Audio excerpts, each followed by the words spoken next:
தாயகம் அமைப்பின் தலைவர் சௌமியா அன்புமணி செய்தியாளர்களை சந்தித்து வருகிறார்.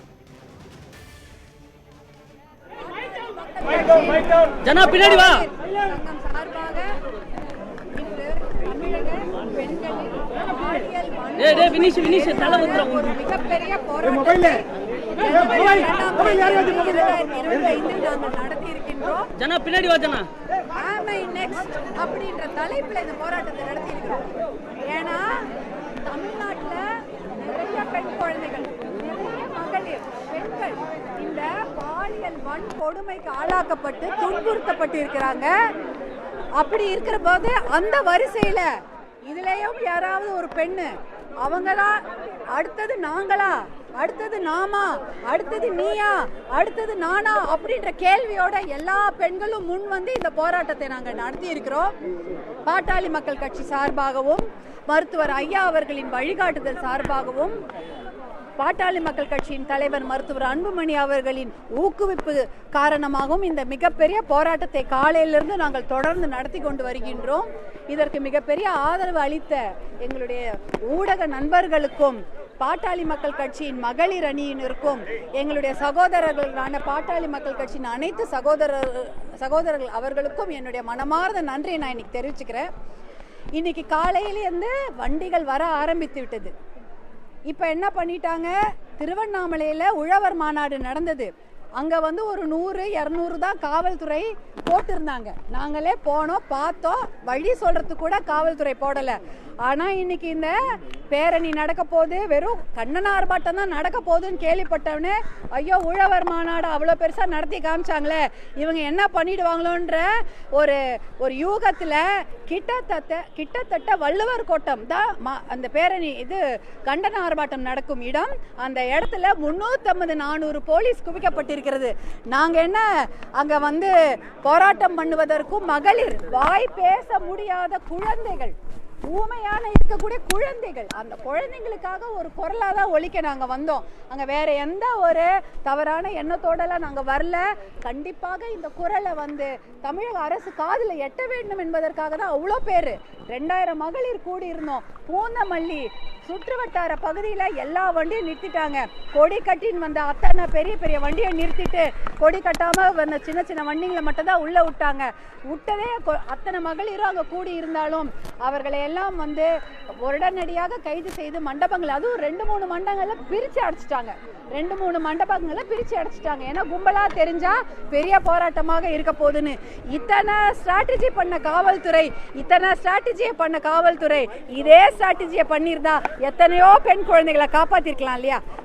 இப்படிலாம் இவ்வளோ பண்ணி எங்களை அரெஸ்ட் பண்ணுறதுக்கு இவ்வளோ காவல்துறையை குவிச்சிங்களே, இதே காவல்துறையை குவிச்சிருந்தா எத்தனை பெண் குழந்தைங்க லிஸ்ட்டாக பாருங்க, எவ்வளோ பெரிய லிஸ்ட். இது வந்து கடந்த மாதம் மட்டும், கடந்த 2-3 மாதங்கள் நடந்தது. அயனாவரத்தில் ஒரு சின்ன குழந்தை பாலியல் வன்கொடுமைக்கு ஆளாக்கப்பட்டு இன்னைக்கு அவங்களுக்கு தண்டனையை வழங்கிட்டாங்க. அண்ணா நகரில் ஒரு சின்ன பெண் குழந்தை, அதே போல சென்னை பூக்கடையில் ஒரு சிறுமி, வேலூர் அணைக்கட்டில் ஒரு சிறுமி பாலியல் வன்கொடுமைக்கு ஆளாக்கப்பட்டிருக்கிறார். கிருஷ்ணகிரி பர்கூர்ல ஒரு சிறுமி, அதுவும் NSS கேம்புக்கு போற குழந்தைங்களை கூட பாலியல் வன்கொடுமை பண்ணியிருக்கிறாங்க.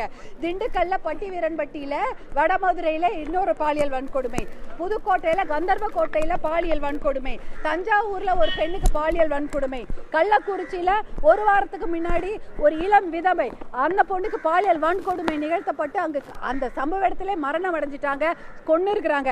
யாரு குற்றவாளின்னு கூட இன்னும் கண்டுபிடிக்க முடியல.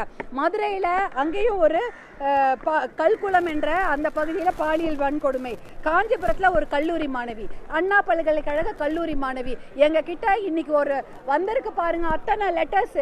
நாங்க இந்த பெண்கள் எடுக்க பாலியல் வன்கொடுமைக்காகவும் பெண்கள் பாதுகாப்புக்காகவும் இந்த போராட்டத்தை நடத்துறோம்னு தெரிஞ்சவுடனே வீடியோ ஆதாரம், ஆடியோ ஆதாரத்தோட அத்தனை லெட்டர் வீட்டுக்கு வருது. எல்லாமே எங்களுக்கு நாங்களும் பாதிக்கப்பட்டிருக்கிறோம். அண்ணா பல்கலைக்கழக மாணவி பாதிக்கப்பட்டாதான் எல்லாரும் போராடுவாங்களா? எங்களுக்காகவும் போராடுங்க அப்படின்னு திருவாரூர்ல இருந்து கல்லூரியில இருந்து அனுப்புறாங்க. எல்லா அரசு கல்லூரியில இருந்து அனுப்புறாங்க. எல்லா கல்லூரியில இருந்தும் இந்த பாலியல் வன்கொடுமை நடந்து கொண்டு இருக்கிறது அப்படின்னு அனுப்புறாங்க. இப்ப இதுக்கெல்லாம் என்ன பதில் சொல்ல போறோம்? பெண்களுக்கு பாதுகாப்பே இல்லையா தமிழ்நாட்டில பொறுத்த வரைக்கும்? இன்னைக்கு வந்து அதிகப்படியான பெண்களுக்கு எதிரான நடத்தப்படும் பாலியல் வன்கொடுமைகள் அதிகமாகி இருக்குது. 2021 2023 2 வருடங்களில் 2 மடங்கு அதிகரித்திருக்கிறது. இன்னைக்கு 5000 பேர் மேல 5000த்துக்கும் அதிகமான பெண் குழந்தைகள் பாலியல் வன்கொடுமைக்கு ஆளாக்கப்பட்டிருக்கிறாங்க. அப்படின்னா 11% அதிகமா இருக்குன்னு சொல்றாங்க. அப்படின்னா ஒரு மாநிலம் என்றால் அது பெண்களுக்கு பாதுகாப்பான மாநிலமாக இருக்க வேண்டும். ஒரு தமிழ்நாடு அப்படிப்பட்ட ஒரு நல்ல மாநிலமாக தான் இருந்தது. இன்னைக்கு என்ன சீர்குலைஞ்சு போயிருக்குது? ஏன் டபுள் மடங்கு 2 மடங்காக அதிகரித்திருக்கிறது? வட இந்தியாவை தான் சொல்லுவாங்க.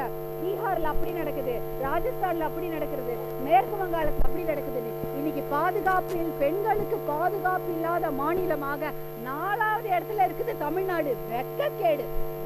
அப்புறம் என்னதான் இங்க காவல்துறையும் சட்டத்துறையும் அரசாங்கமும் செய்துட்டு இருக்காங்க? பாதி % பெண்கள் தானே இருக்கிறோம். எங்களுக்கு பாதுகாப்பு கொடுக்கல, ஆனா அரெஸ்ட் பண்றதுக்கு இவ்வளவு பேர் வந்திருக்கீங்களே.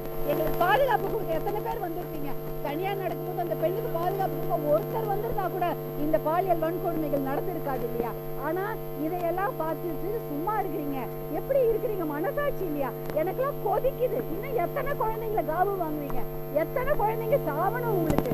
எத்தனை பெண்கள் பலியாகணும் உங்களுக்கு? எத்தனை இளம் விதவைகள் செத்து போனோம்? குற்றவாளிகளையும் பிடிக்க முடியல, அவங்களுக்கு தண்டனையும் கொடுக்க முடியல, சட்டத்து மூலமா அவங்களுக்கு ஒரு விடிவு காலமும் கிடைக்கல. அப்ப என்னதான் இங்க நடக்குது? இத பார்த்துட்டு மனசாட்சின்னு ஒண்ணு இருக்கா? கொதிக்கலையா? வயசு தெரிச்சலா இருக்குது. குழந்தைங்களை வெளில அனுப்ப முடியல. ஒரு அபார்ட்மெண்ட் வீட்டுல குழந்தைங்களை வச்சுக்க முடியல. அங்க நடக்குது பாலியல் வன்கொடுமை. பள்ளிக்கூடத்துக்கு அனுப்ப முடியல. 3 வயசு குழந்தை, 6 வயசு குழந்தை, 10 வயசு குழந்தை. அட படிச்சுட்டு காலேஜ் வந்தா அப்பயாவது நிம்மதி